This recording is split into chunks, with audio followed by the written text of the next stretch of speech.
And so today we turn to the question that follows all of that. What does it exactly look like?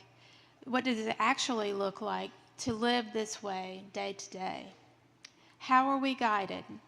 Not just in the big moments, but in the ordinary decisions that shape our lives. This morning, Dr. Morris will help us think about that, what it means to be guided by light, and how our faith meets us in the everyday and leads us step by step. We're really grateful to have him with us again. He is a professor of practical theology at Union Seminary. He's an Army chaplain, a former pediatric hospital chaplain, and a pastor in the United Church of Christ.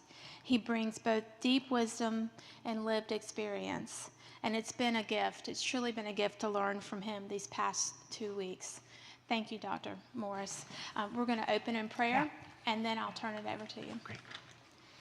Good and gracious God, you meet us not just in the big moments, but in the everyday decisions that shape our lives. You have reminded us that we do not figure this out alone, that you speak through community, through conversation, through the wisdom of others. And still we come carrying questions, things we're trying to discern, decisions we're holding, paths we're unsure how to walk. So meet us here again. Settle us into this moment. Quiet what feels crowded within us, and help us to pay attention. As we listen and learn together, give us a sense of your presence, guiding us gently and faithfully, one step at a time. In Christ's name we pray. Amen. Amen. Thank you. Well, good morning. Week 3. Good to see so many now familiar faces to me. It's really good to see you all. And you have made 245,000 decisions since I saw you last. So how's it working for you? If Grace's math was right in week 1 that we make 35,000 a day, you've made a lot of micro decisions, a lot of big decisions since we saw each other last. And so we'll get into that today, I'm sure. And as we've been doing, I don't know what you're bringing into the room, where you're coming from, what kind of conversations you're coming from. And so we're going to take a moment to kind of gather ourselves, take some breaths. I'm going to lead us through a thing I would do when I worked in children's hospitals. When we would do these like spirituality groups, we'd meet with the children. This is called a child relaxation script. So we're just going to get comfortable, and I'm going to move you through that the way we would do this at the hospital. So I'm going to ask you to relax. In a few minutes, I'm going to say some things that I hope will help you create a picture in your mind. I'm also going to ask you to relax different parts of your body.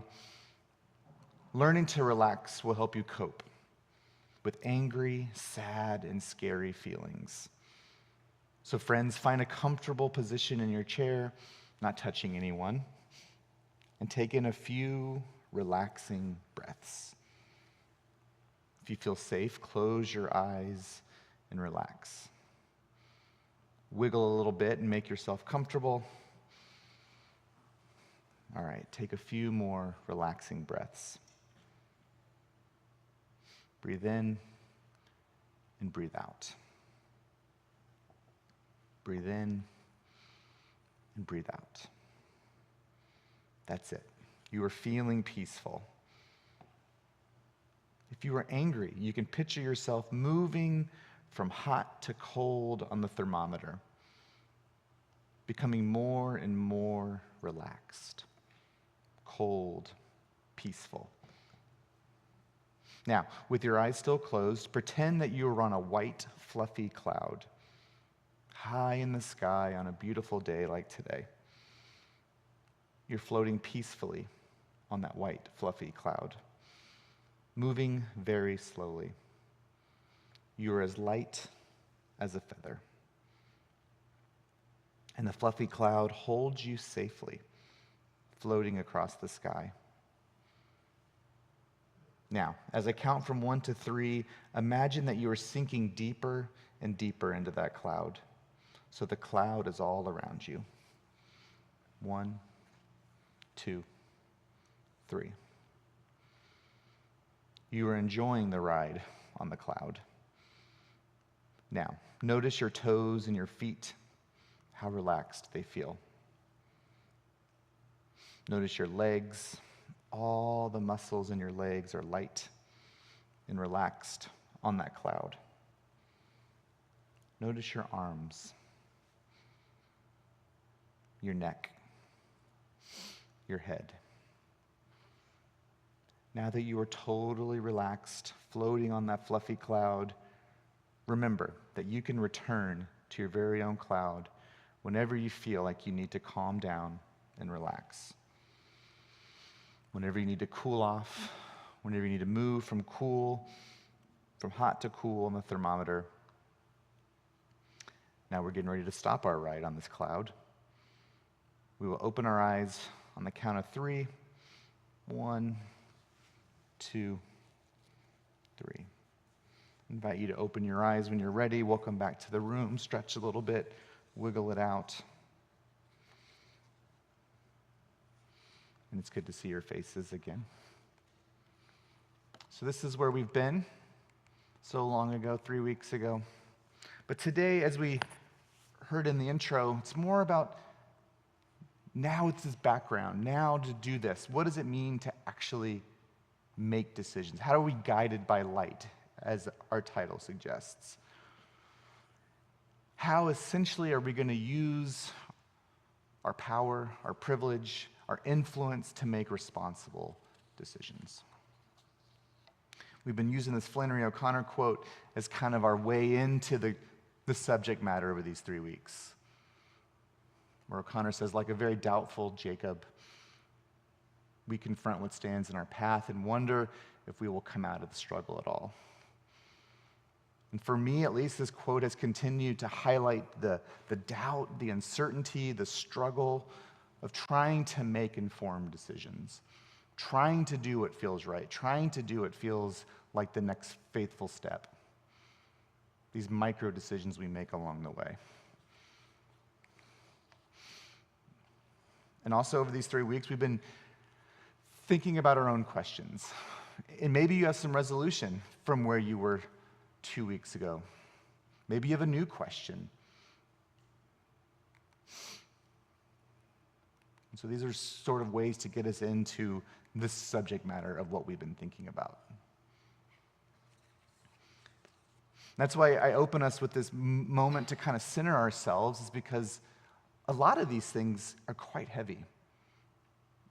And we're frazzled and we feel like, I don't even know how I'm going to do this. I don't know how I'm going to make this decision. How are we going to afford to do this?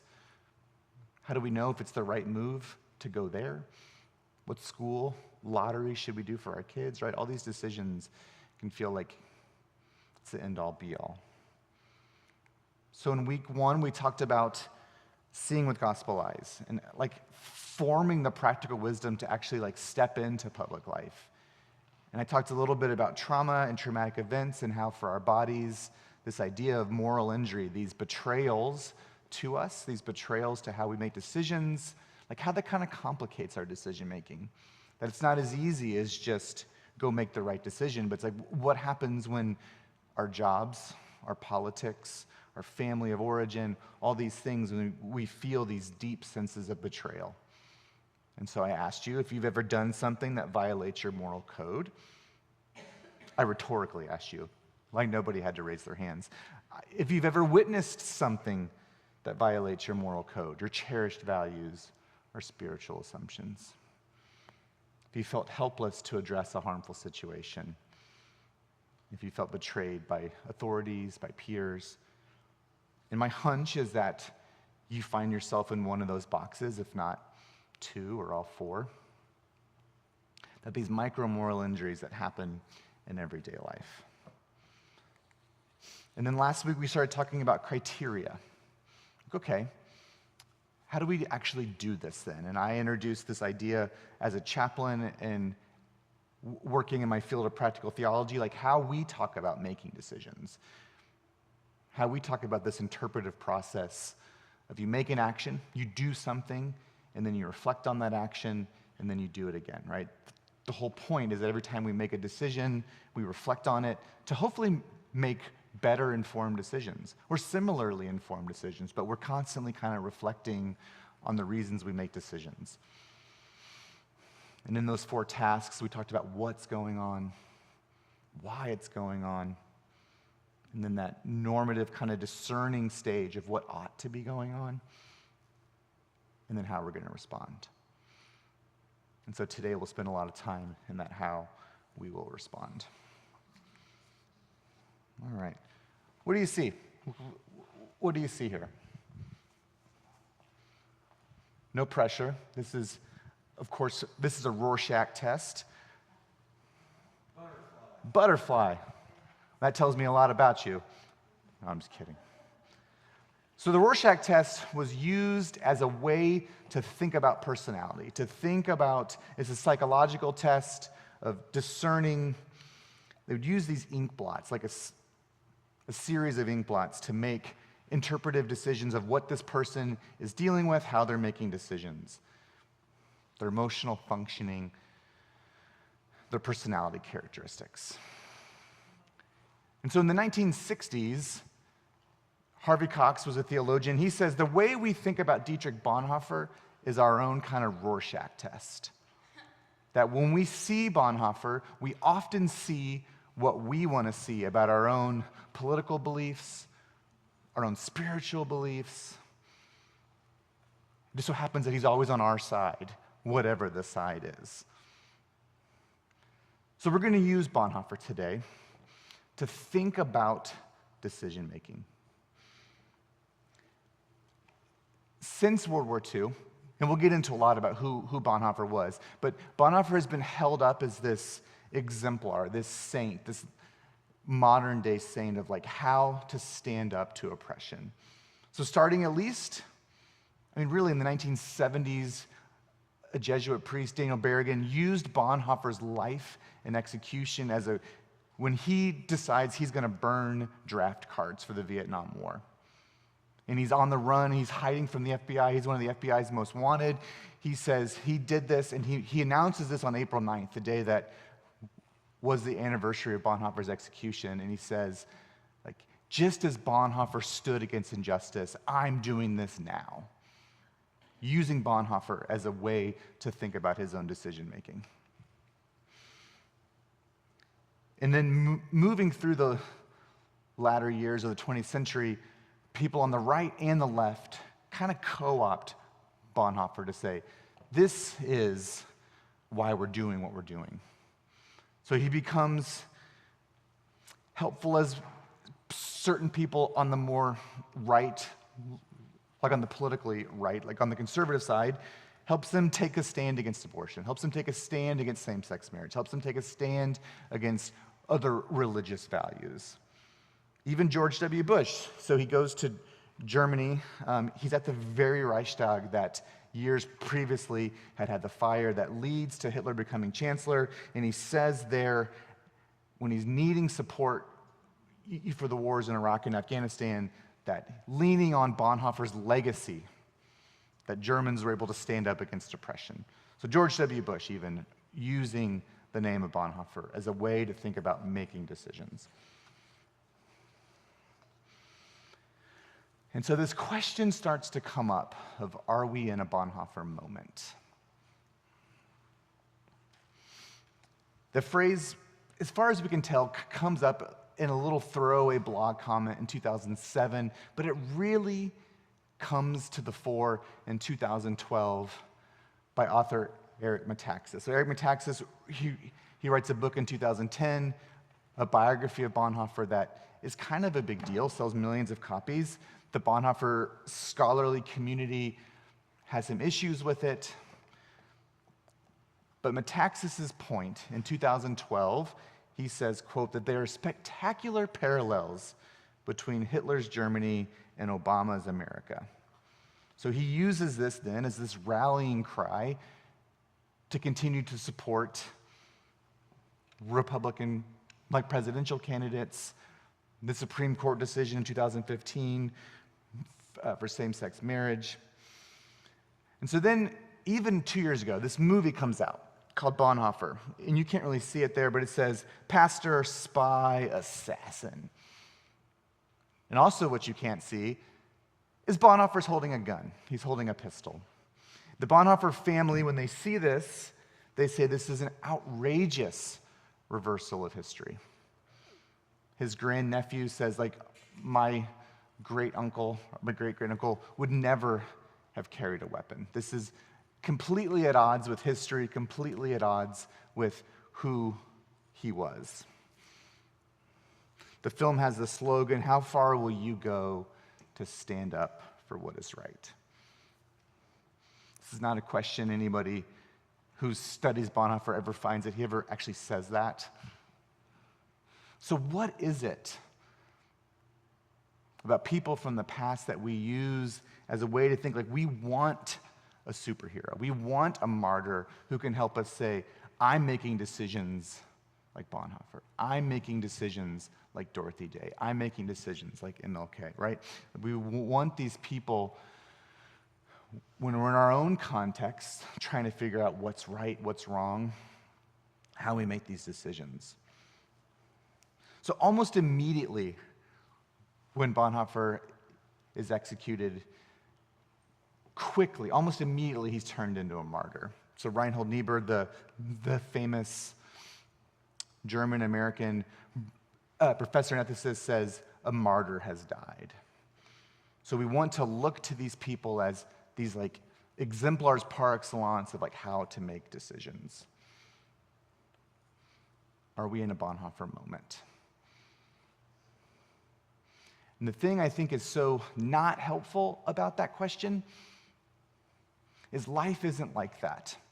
Our decision making is not like that. There's not one decision that we make in our life that determines whether or not we're in a moment. Life is made up of Bonhoeffer moments. It's made up of continually trying to make the right decisions with the information we have in each moment. And when we feel like we fail or we feel like we missed the mark, what does it mean to get back up and continue to make these decisions? And even for Bonhoeffer, when you read his letters, he'll talk about his own failures, the own decisions he made that he regrets making. And so his twin sister, Sabina, she is married to an attorney who is of Jewish descent. And so when the Aryan paragraph comes in and legalizes anti-Semitism, he is asked by his sister to preach the sermon of the funeral of her husband's dad, right? So a Jewish man. He says no. He says it's against the law. He doesn't want to get in trouble. So Bonhoeffer, as he's dealing with this sense of shame, he writes to his sister and he says, how can I have been so afraid? How could I have failed you? And I bring that up, obviously not to shame Bonhoeffer from all these years later, but to say, it's not as easy as are we in a Bonhoeffer moment? Because right there, he would have said that he failed his moment. Because he said, I felt ashamed. I was so afraid. So what the point for the rest of our time is, what do we learn about how Bonhoeffer would then say we ought to make decisions? There's young Bonhoeffer. There's young Dietrich.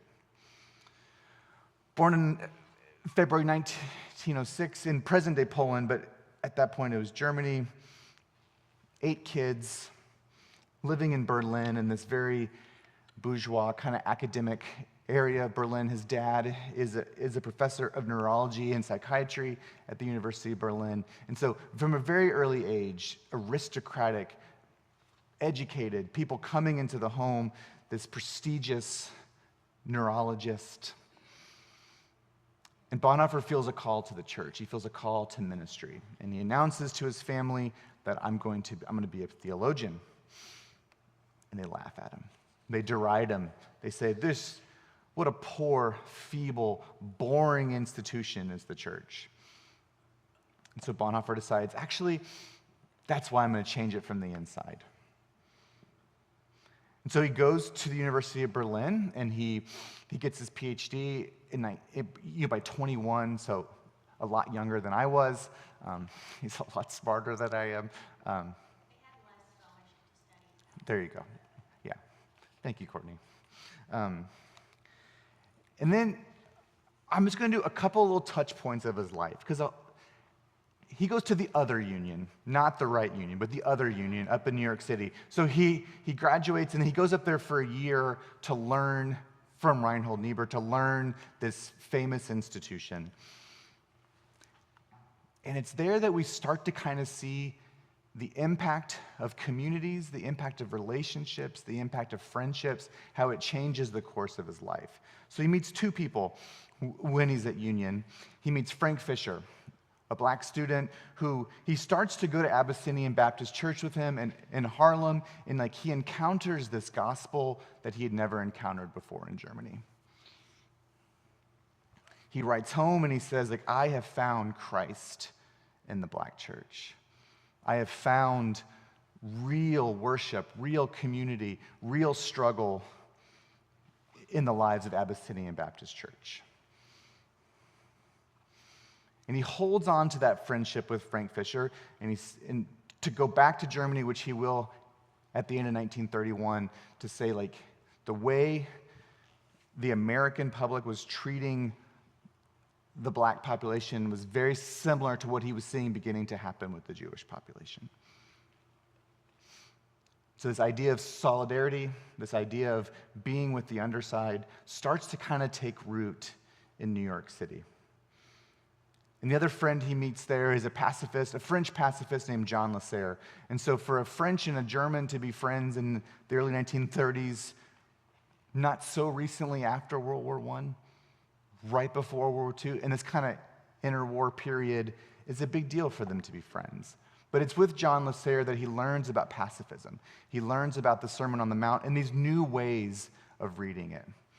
That there's nothing in Scripture that would support like a Christian supporting war. And so this deep friendship with John Lasserre will eventually come up again when he writes the book Discipleship. He writes this book that's basically a meditation on the Sermon on the Mount and about Christian pacifism. We'll get to that in a moment. I'm going to fast forward a couple years. So 1939, he's offered, hey, we can get you out of Germany. Why don't you come back to New York City and we'll offer you a teaching gig? This is happening all over. Paul Tillich, he comes over to Union in Columbia as a way to get out as they're being exiled. Karl Barth leaves and goes to Switzerland. All these people are being exiled. So he comes to Germany. He comes to New York City again at the end of the 1930s, and he has this deep sense of guilt. He says he's made the wrong decision. When he talks to Reinhold Niebuhr after this invitation, and he feels this deep sense of regret, he says, I have come to the conclusion that I have made a mistake in coming to America. I must live through this difficult period of our national history with the Christian people of Germany. I will have no right to participate in the reconstruction of Christian life in Germany after the war if I do not share the trials of this time with my people. So he leaves. He goes back to Germany. He leaves safety, prestige, a teaching life to go back to struggle.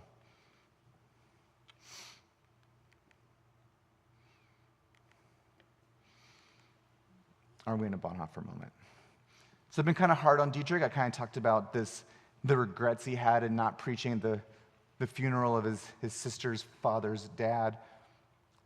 Let's talk about 3 instances where Bonhoeffer's decision-making, the courage, is instructive to us.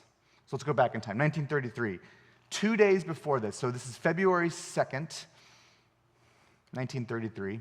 2 days before that, Hitler becomes Chancellor of Germany. So in this radio address, he starts to kind of make the first public theological critique of the Fuhrer, of Nazism. And the talk was entitled, The Younger Generation's Altered View of the Concept of the Fuhrer. And in the middle of this talk, in the middle of this address, we're saying this is idolatry. To give full devotion to a leader, to not ask questions, to not push back, this is idolatry. This is not Christian. This is not leadership. In the middle of that, the talk gets cut off. Some people are saying, did it get cut off because he's being censured? Probably got cut off because he went over his allotted time, like any good preacher.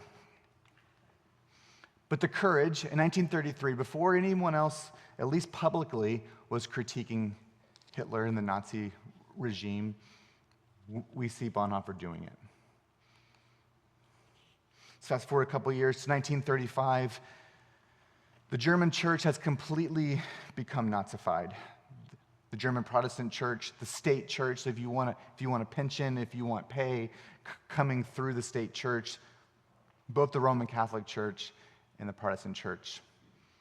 So then there becomes this underground movement of pastors, which will later be called the Confessing Church, and they need a place to train their ministers. They need a place. You got to have a seminary, right? We believe in seminary. And so they start this community in the German city of Finkenwalde, which is in the north of Germany. And this becomes this sanctified community. That everything that comes after 1935, as Bonhoeffer talks about, like, what does it mean to resist? What does it mean to have courage in the face of oppression? What does it mean to take that step? All that stuff is kind of like hammered out at Finkenwalde. He writes this book called Life Together, and in that book, he kind of lays out the power of prayer, the power of community, as you were mentioning, Miriam, and this power of to be in community, the responsibility to show up for one another. It all starts in this season. But the Gestapo finds out about it, and they're going to shut it down.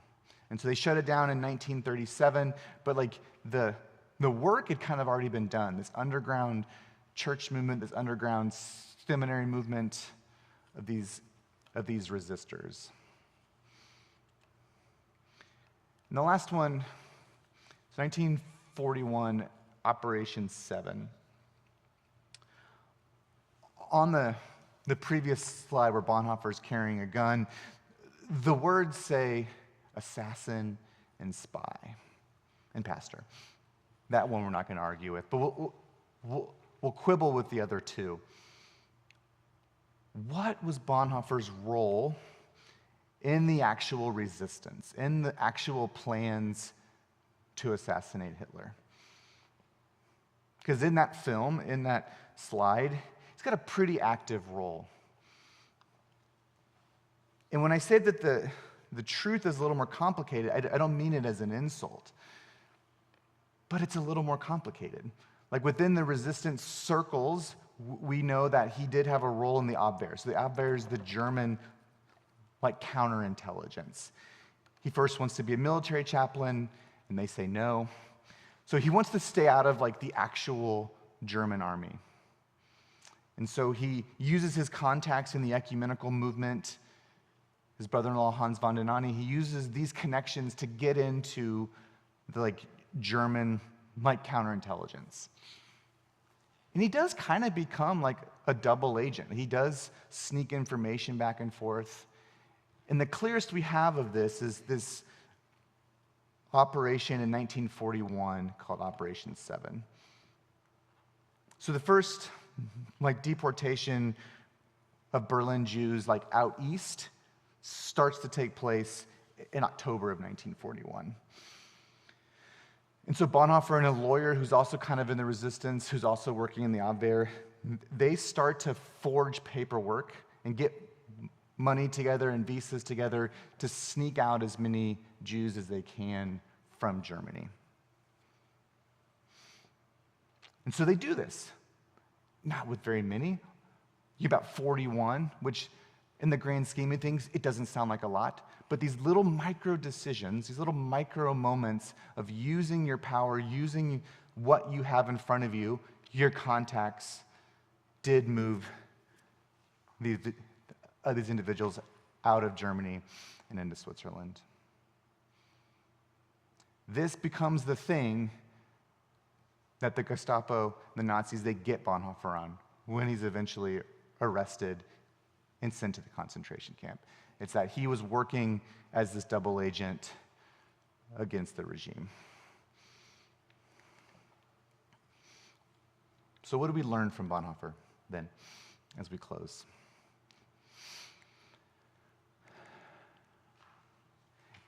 So he's in prison. He's in Tegel first, and then he'll move to Flossenburg. But it's in Tegel, he writes all the time. He makes these deals with the prison guards that he's going to write, he's going to send letters out. So he writes sermons. He writes a beautiful wedding speech for his niece. He writes outlines of books. He writes outlines of what he's going to do when he gets released.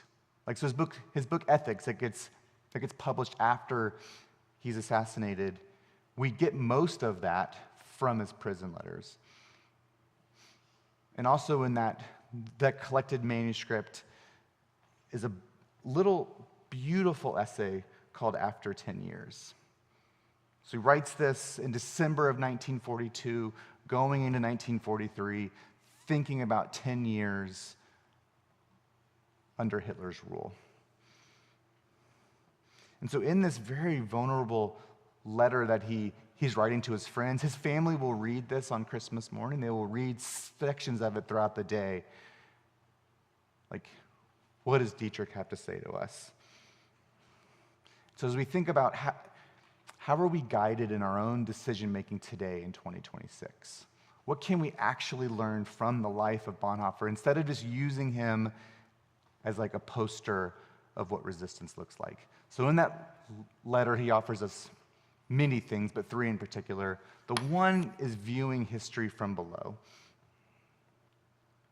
So he concludes that letter with this quote: "We have for once learnt to see the great events of world history from below, from the perspective of the outcast, the suspects, the maltreated, and the powerless."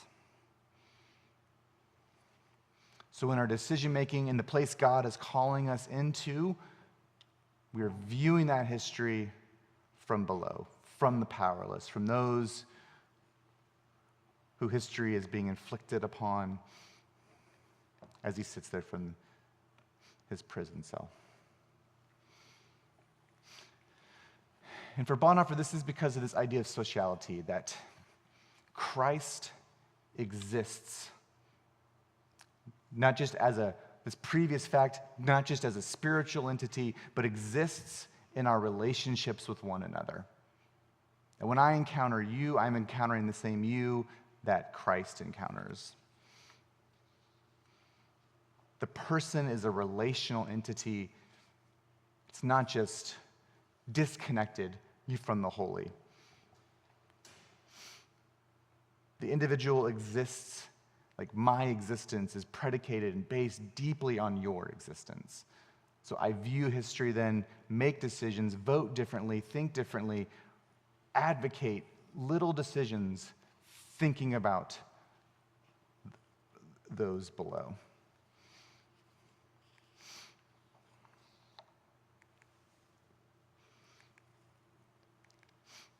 So not only do we view it from below, but we stand with those who suffer. In an earlier one of Bonhoeffer's books that I mentioned in his book Discipleship, he talks about the difference between costly grace and cheap grace. That to take a stand, to make a decision, to take a stand for those who are being oppressed is costly. Cheap grace for Bonhoeffer is forgiveness without reconciliation. It's things that aren't connected to community. It's just going through life, not connected to the deep sense of repentance, the deep sense of reconciliation that we have with Christ. So Bonhoeffer would then say that costly grace, it will cost us our life. That when Christ calls us, he bids us to come and die, as Bonhoeffer says in Discipleship. That we stand with those who are suffering. And that could be big decisions, but it can also be little decisions, right? In week one, I talked about when Grace and I got coffee and she was sharing the story about moms who were in their minivan and they were going to school drop-offs when ICE was in Charlotte as a way to protect the children. Little things, right? That might be a blip on the radar of the way that ICE views themselves. They view their mission. But for these moms at this bus stop, at this time, for these kids, that's who we stand with. That's how we orient our decision making. That's how we orient how we make decisions.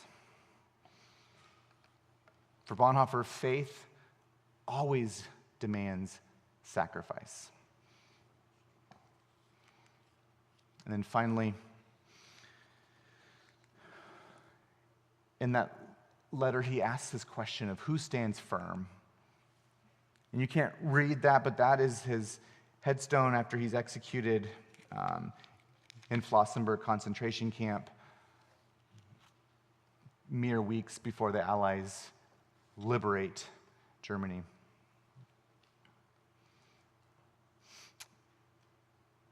So he asks the question, who stands firm? Once again, faith demanding sacrifice. For Bonhoeffer, even as he's thinking about his life, like backwards, now kind of like looking into the future, his last words were, "This is the end, but for me, this is the beginning of life." So knowing that the thing we have been called to as Christians, this thing that Christ has called us to do, that we are prepared to sacrifice everything to God and to God alone. So as Bonhoeffer closes this essay after 10 years, he means this as an encouragement to his family, to his friends, to his co-conspirators to stand firm, to hold fast in our moments of oppression, in our moments of grief, to continue to show up.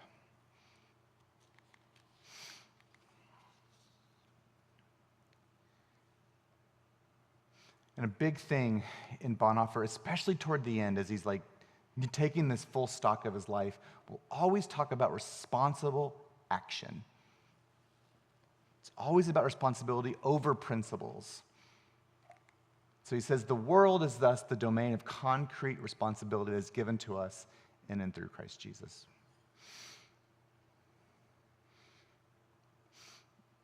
And on that slide of him holding the pistol, in those questions of assassin was like, what was his role? How did he justify this plot to assassinate Hitler? How did he talk about it? Was he able to justify it?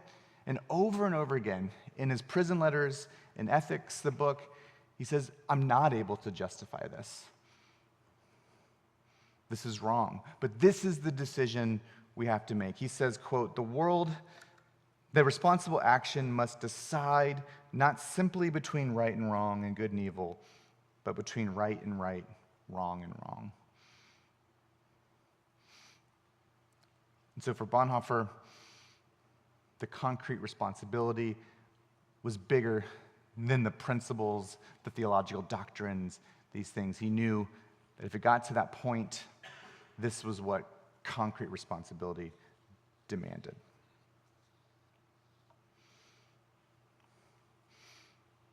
And as I close, I want to close with one more quote as a way to kind of think about privilege, to think about power, think about, well, who am I? I don't know in the grand scheme of things how I'm going to make these decisions. Who am I? I'm just this person in this time.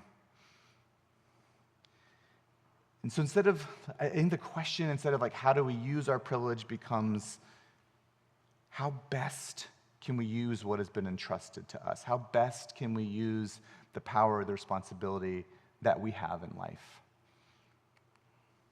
So in that letter, after 10 years, we have been silent witnesses of evil deeds. We have been drenched by many storms. We have learnt the arts of equivocation and pretense. Experience has made us suspicious of others and kept us from being truthful and open. Intolerable conflicts have worn us down and even made us cynical. So friends, are we of any use? And the letter will go on to say that we, least of all of history, and then it goes right into, but we have come to see history from the view of below. So making decisions based on those who are suffering, based on those who are on the underside, based on how can we use our power, our responsibility to make decisions for those we're using the voice with them and for them as a way to guide our decisions. So I'm going to pause, turn it over to Courtney. Yeah. Yeah, y'all can hear me. Thank you, Dr. Morris, for being here. I think a lot of y'all know that Dr. Morris is currently my teacher, so have to make sure I tread lightly. I'm a big Bonhoeffer fangirl, and of course interpret him through the lens of my own perspective all the time, so I really appreciated that. And I think you have time for some questions, so I hope that everyone has been jotting down and thinking of their questions. If not, I'm going to ask the first one, and then we'll open it up. But I appreciated how you put Tillich and Barth in conversation with Bonhoeffer, because they made very different decisions on what they were being called to. And so I would just, in an age where we can read his Stand Firm and think, usually there's a right or a wrong, or I've seen people just anguishing over, like, what school does God want me to go to? Could you maybe talk a little bit about your theology of God and discern, and how God might lead good people to different things? Yeah. In Barth in particular didn't agree with what Bonhoeffer was doing. When he joins the Abwehr, right? I mentioned he joins this counterintelligence, and he goes to see Barth. He goes to see him in Switzerland, and Barth thinks he's naive. Like, what do you think you're even doing? Like, you can't change this thing from inside. You can't change this. So even for Barth to think he's been expelled, he's now out of this country. In Tillich, he goes to, Tillich he's a German chaplain in World War I, deeply impacted by his experience of World War I, completely changes God. God becomes a ground of being. Then he even thinks in the early years, the Nazis, we're Germans. This is not going to work. We will use our intellect. We will get through this. And people say, no, Paul, you're naive too. If you're going to go, you need to go now, because they're coming to get you.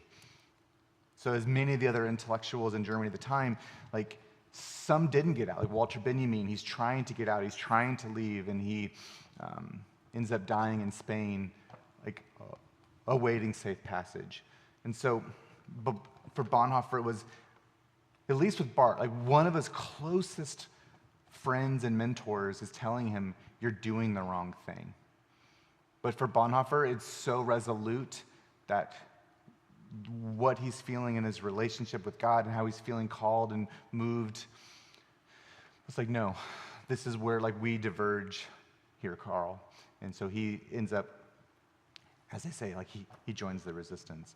And so I went off on a historical tangent, but the question of view of God in the midst of making decisions is that God is with us in all of these decisions. Just as I believe that for me, I believe that for you, Courtney, that your decisions to come here from San Antonio, and all the ways that your life has taken shape, seeing God and moving in you, same way I see God moving in me, is that this God is always present to us in every moment of becoming, in every moment of that. And so, does that get at your question? Yeah, thank you. And if you have a question, if you could raise your hand, I'm going to bring the mic over so that everyone can hear your question. So all right, Mary Parrish. Dr. Morris, could you speak a little bit more about a couple of slides back? I was a little bit confused about the difference between concrete responsibility and principle. Yeah. Because it sounded like they're diverging there, and that concerns me. Yeah. So that's a great question. So there's this whole section in his ethics book where he says killing is always a sin, the principle of that. But what he keeps wrestling with is I know this principle is right. I would teach this is right. I believe this is right. But I still feel I'm being called, we are being called in this moment. The responsibility is something different. And so he's struggling with exactly what you said. It is diverging for him, and he kind of can't square that. He's saying, I think I'm wrong, but I'm going to rest on the mercy of God of forgiveness, that if I'm wrong in this, that forgiveness is available to me. So I think you're right in saying that doesn't really sit right. It didn't really sit right for him either, but he felt this was the thing that needed to be done. Does that help it at all? Okay.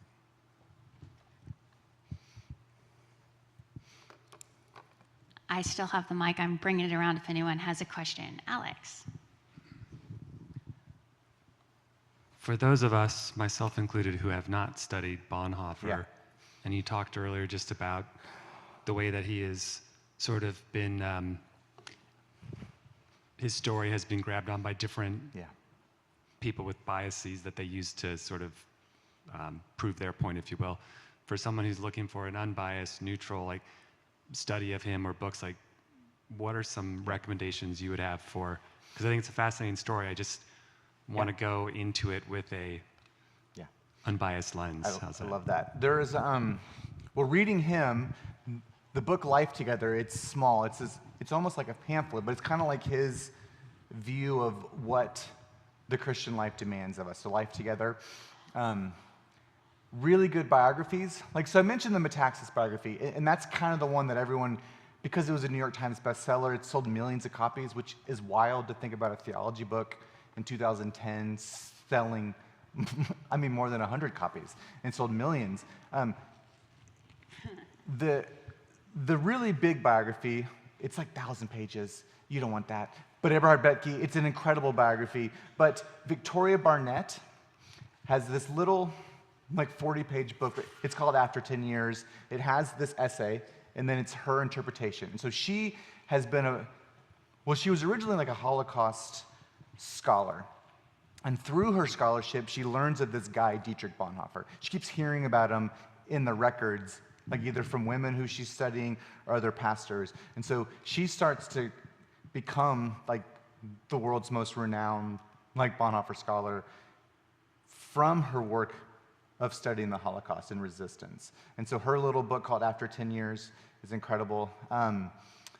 On this stuff, so Stephen Haynes has a book called The Battle for Bonhoeffer, and it's what we talked about today, this idea of how do we cut through all of this and what is the actual character, the actual person of Bonhoeffer? What was his life like, and why did that help him make the decisions he did?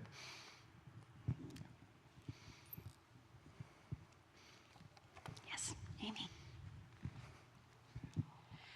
So I thought you had a quote up there that was really interesting. I was going to ask you just to expand a little bit. It talks about, I think it was the third point of we stand with those who are suffering. I thought the use of the word suffering was interesting, or those we stand with the sufferer.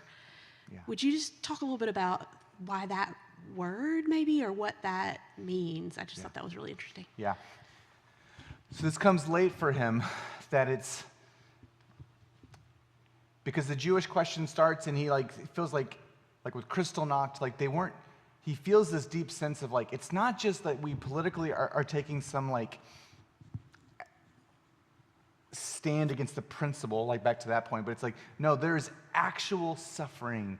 Buildings are being destroyed. People are being shipped off in train cars. It is the suffering. That is where we're called to stand up, and that is where we are called to be in solidarity with those who are suffering. And it could be a literal suffering, just a literal trauma from 2 weeks ago, or it can be the threat, because it's coming. And he can see this all the way from 1931, all the way up until he's executed, that this threat and the actual suffering that it is coming. So that's the thing we stand with. It's not just those below, but those below who are also suffering.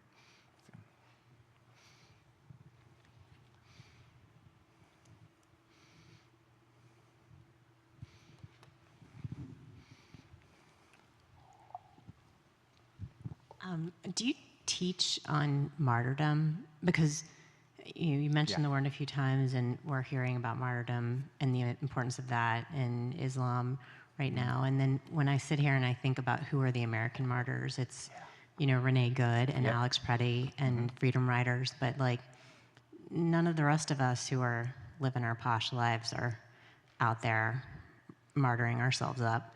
Yeah. So, I guess I don't know, do you teach about that? I think about it. here's what I would say. Like, I don't know if Alex Preddy was here. I don't know if he would say he thought of himself that he was going to be a martyr. But it's the showing up and consistently showing up that then, I guess what I'm trying to say is that the martyrdom is always like a reactive thing after the fact of like because we want to like have something to say, because I'm right there with you. Like in my own life, like what are the moments where I feel like I'm like Alex Preddy or Renee Good or George Floyd? Like all these things that like have happened that after the fact become martyrs. I don't think he would have thought of himself as a martyr. Yeah. And so like, but for Alex, it seemed like to constantly stand up and to show up and to protect, like, I mean, for better or worse, we've all seen the video, maybe many times of like what he was doing when he is executed. It's trying to protect who's getting pushed down, trying to protect who's getting pepper sprayed, trying to protect this community overall that then becomes a martyr. It's like I feel like it's for us after the fact to think of these individuals as shining lights, like using the guided by light. So does that? What do you think? Okay. So you guys can throw up a hand if you have a last question, but while you're thinking of it, connected to that, I have another question for you, Dr. Morris. I've read something, and I can't say for sure if this is a direct Bonhoeffer quote or a commentary, but it was talking about how Bonhoeffer viewed being part of Hitler's assassination plan as a sin and felt that he ought to take on that sin because of the sin of what his country, his fellow Germans were doing.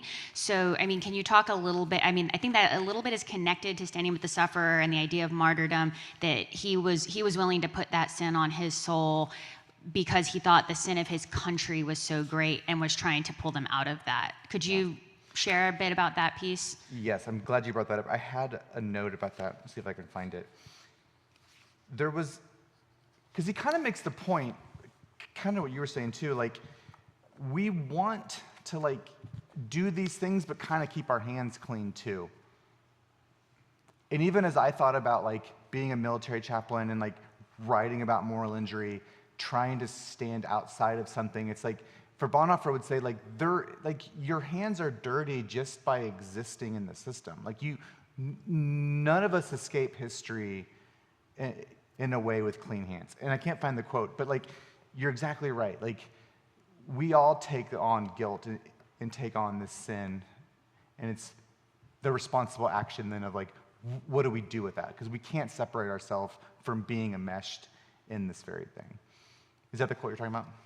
That's it. Yeah. Yep, thank you. We have time for one more question, so I'm going to throw up your hand and ask the last question. Edward, I'm coming to you so everyone can hear you. Thank you first for being here, but I wonder if you recognize any Bonhoeffer leaders now in this country. In this country, yeah. Kind of be specific. It's a really good question. As I think about it, I'll ask you as well if you see it. Like, help me see it too. I felt like, in little ways, yes. I think I was there's so many brave people in every community who do these things, who step up and who put their lives out there to help us think differently. I think maybe in this generation there are Christians who are writing at a popular level to help us think about critique and empire, but I don't know if they put their bodies out there the way that Bonhoeffer instructs us to do. But I think it's there are clergy here in Charlotte who are doing this, who are showing up in ways that I feel like I fail. That I feel like I'm you need to use your word posh, where I feel like I'm on the sidelines. I feel like even clergy in Charlotte who are standing up and who are protesting and making their voice known and who are being followed and who are being tracked by ICE. Like that stuff, like I have a distance from that. It feels like more of a Bonhoeffer thing sometimes than what I do. Yeah, can you think of any? Like for you? The Pope? He had some things to say this week, didn't he? Yeah, to JD, to Anson, to all of them. Yeah. Do you have any ones? Like, who do you all lean on? Who feels like a modern Bonhoeffer for you all? It's such a good question. Will y'all join me in thanking Dr. Morris for being with us? And I'm not sure if Grace asked you to do this, but would you close us in prayer? She did not ask me, but yes, All right, I'll well, go. put you on the spot. Yeah. Holy One, we give thanks for changing seasons, for new opportunities to show up. I thank you for Covenant, this community, what it means for Charlotte, what it means for Dilworth, what it means in the surrounding areas. Ask us to continue to guide us, to surround us, and to sustain us. Continue to remind us of your presence and that your love is with us. We give thanks for the opportunity to come together, to learn together, and to be together. And it's in your Son's holy name we pray. Amen.